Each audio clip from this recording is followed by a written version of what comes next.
Message to temporary employee. On behalf of the entire organization, we would like to thank you for filling in tonight. We do not doubt the offer arrived last minute, and we apologize for any inconvenience this may have caused you. Our usual night watchman had a family emergency, so you are doing us a huge service by being here tonight.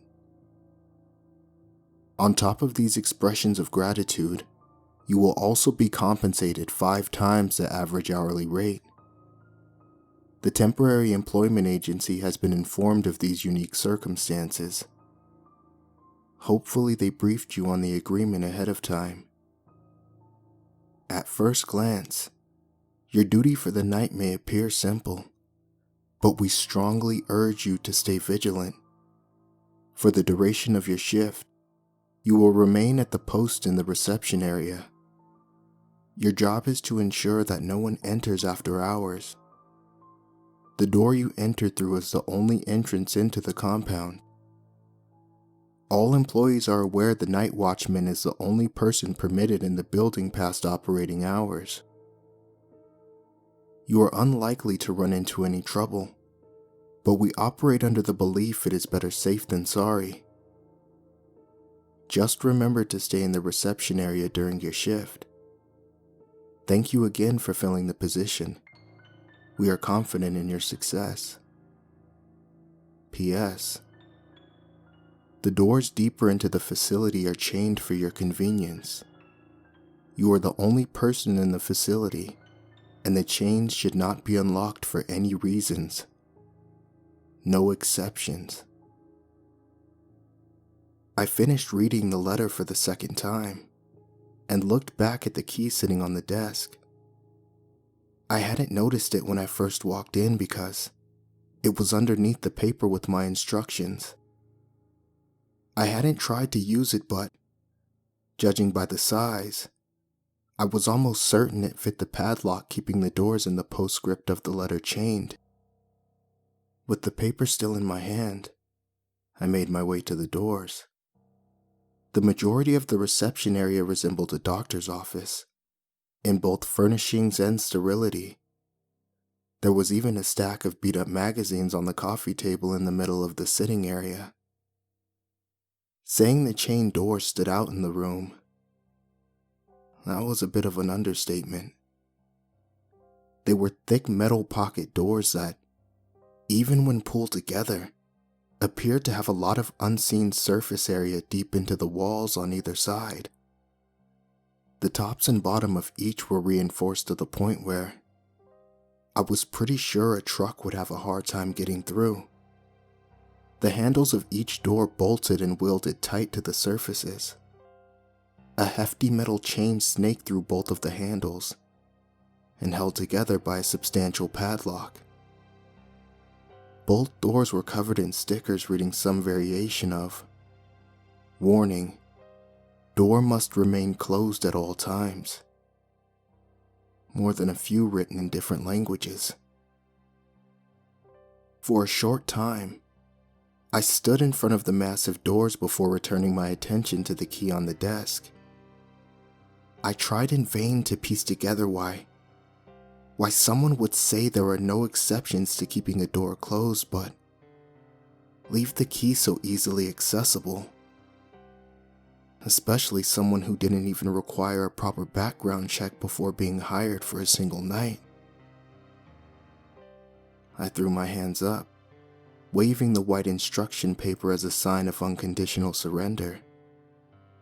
It wasn't like this job had been conventional from the start. Jobs I got from the temp company usually came with information about necessary skills or a description of duties ahead of time. This offer hadn't even listed the name of the company. I hadn't heard of Homa Dynamics before walking up to the strange hourglass logo on the front door.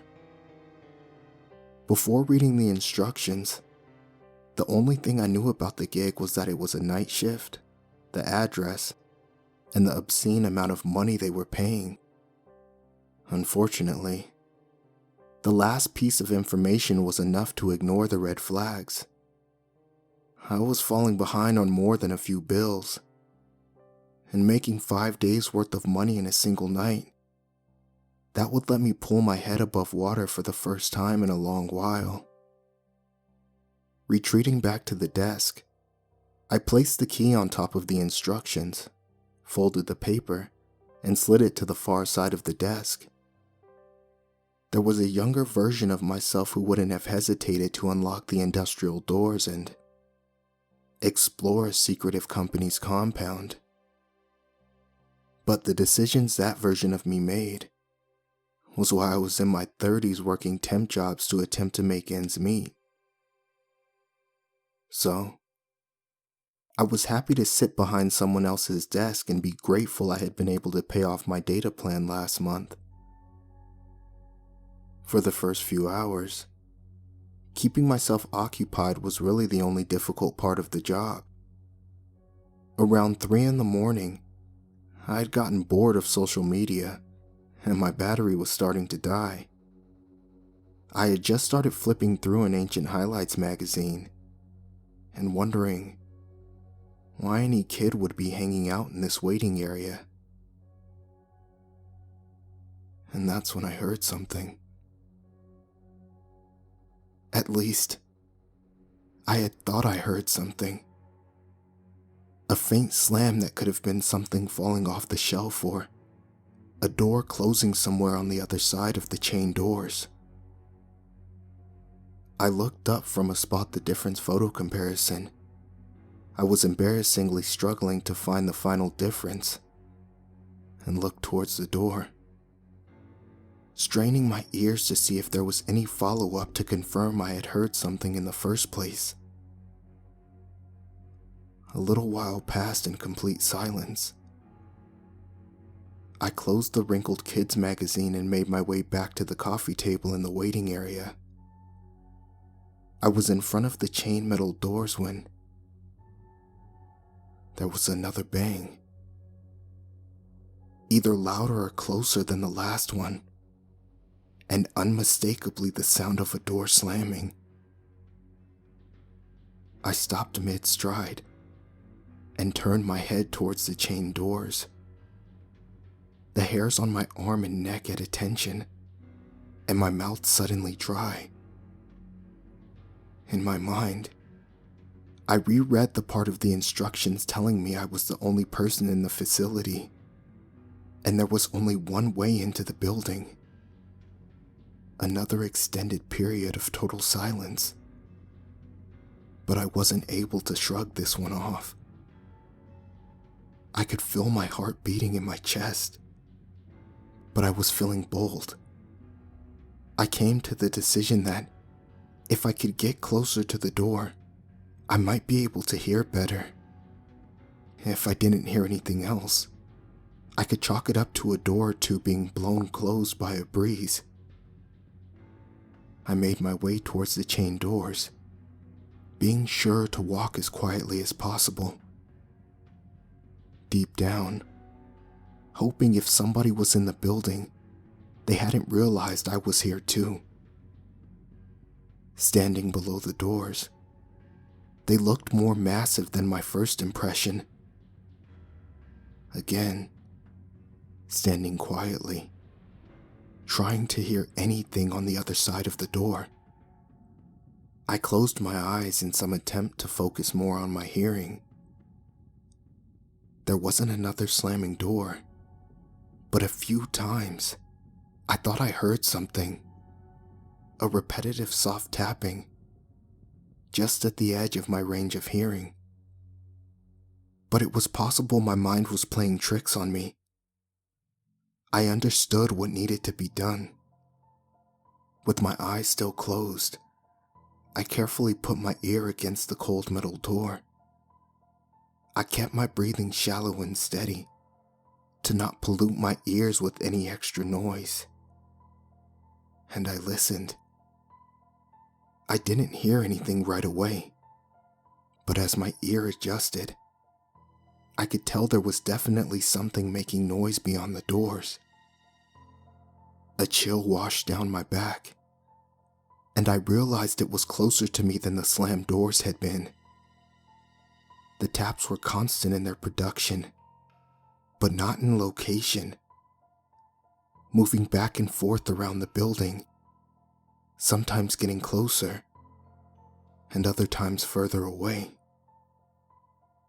Footsteps. I stifled a gasp when I came to the realization. I was certain they were footsteps, but there was something off about them. There were too many at any given time to be a single person, but they moved too uniform from place to place to be a group of people. A cold sweat came over me when I started wondering what combination of that information could mean. I knew I needed to get away from the door and let someone know, but my instructions hadn't left any contact information.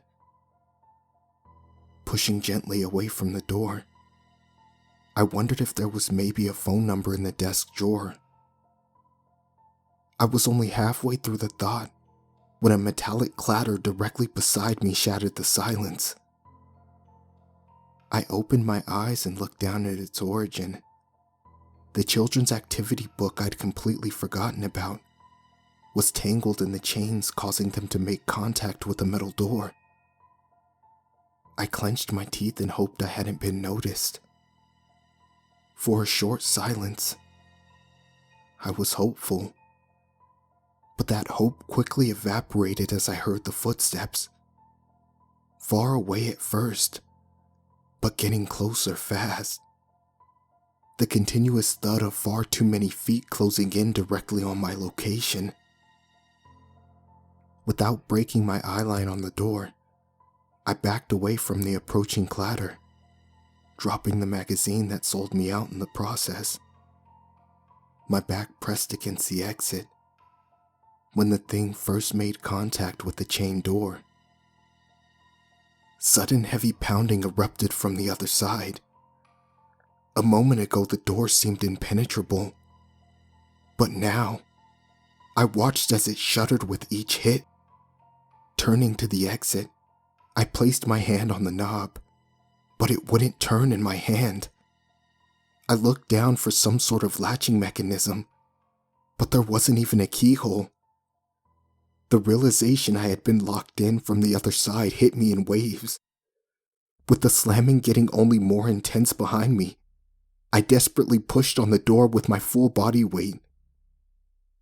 For a few moments, I was lost completely in my goal of escape. I was flooded with so much fear. I hadn't even registered the assault on the chain door had halted. I was still trying to force the exit open when I heard a voice. "Excuse me? Is there someone out there that can help me?" The voice spoke in a calm, disjointed manner. It sounded like it was coming at me from all directions. I abruptly stopped pounding on the exit and felt my shoulders relax. Without really thinking of why, I turned back towards the warning-covered metal doors and stood silently. I was unable to answer the voice's questions. "Thank goodness you're there, friend. It's embarrassing to admit, but I fell asleep at my desk and they must have mistakenly locked me in here." I took a step towards the large doorway, still unable to speak to the voice. But for some reason, that inability didn't seem very important. "I'm gonna guess you aren't the usual guy. I apologize if I gave you a scare, friend. Would you mind doing me a huge favor and grab that key off the desk beside you?"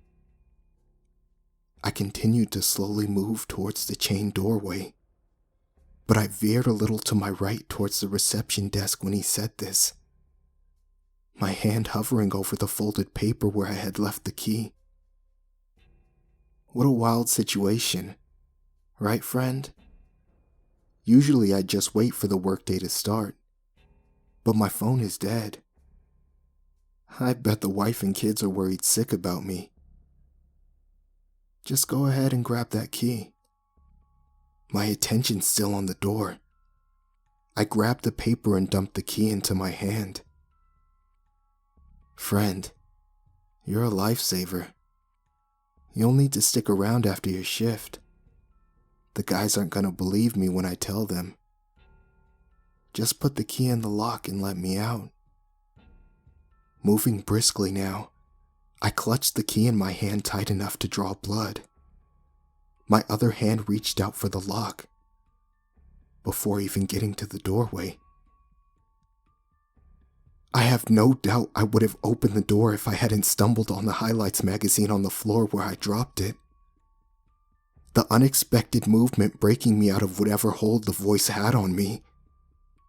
I winced as a sudden explosion of pain entered my head. Friend, come on now. I just need you to put the key in the lock and let me out. Don't make me wait here all night. I'm starting to get hungry. The voice sounded less casual, and now held an undertone that was decidedly less human than before. Still, I could feel it washing over me again, and I felt the need to unlock the door. So I did the only thing I could do. I lightly slid the key between the crack where the pocket doors emerged from the wall. It was easily big enough for the thin key to slide through, but far too small for my hand to get it back. An immediate cacophony of pounds met the other side of the door where the key left my hand. The large metal slab shuddering against the attack. I retreated once again to the exit on the other side of the room, but I didn't try to get through this time. It was clear that my only chance of safety was the chain doors. For hours, the thing behind the chain doors, it alternated between besieging the door with its might and silences while it recovered its strength. Each renewed assault seemed like it would be the last. The metal doors shook against its attacks, but they never gave out. After a particularly long silence, I assumed the thing was prepared for the final charge. Instead, the exit door it was pushed tightly against gave way, and I fell backwards into the early morning light. I blinked in surprise, looking up at a confused man wearing a lab coat. I recognized the familiar hourglass logo embroidered over the name tag that read, Dr. Brown. Jesus, are you still? Dr. Brown started to say, but caught himself before he finished. I mean, you must be the temporary night watchman. Nice to meet you. Maybe I should have pressed him for answers or even gotten up and punched him. But in that moment, I just continued to lay on the ground in disbelief. Well, looks like great work tonight, Dr. Brown said insincerely, while craning his neck to look at the reception area. Looks like the door is still locked. Do you mind heading back in for a coffee or tea? I was on my feet before he finished this sentence and sped out of the parking lot as fast as possible. My last memory of the building was Dr. Brown in the rearview mirror on the phone. From his body language, he didn't seem happy, and it didn't look like he had any interest in going inside.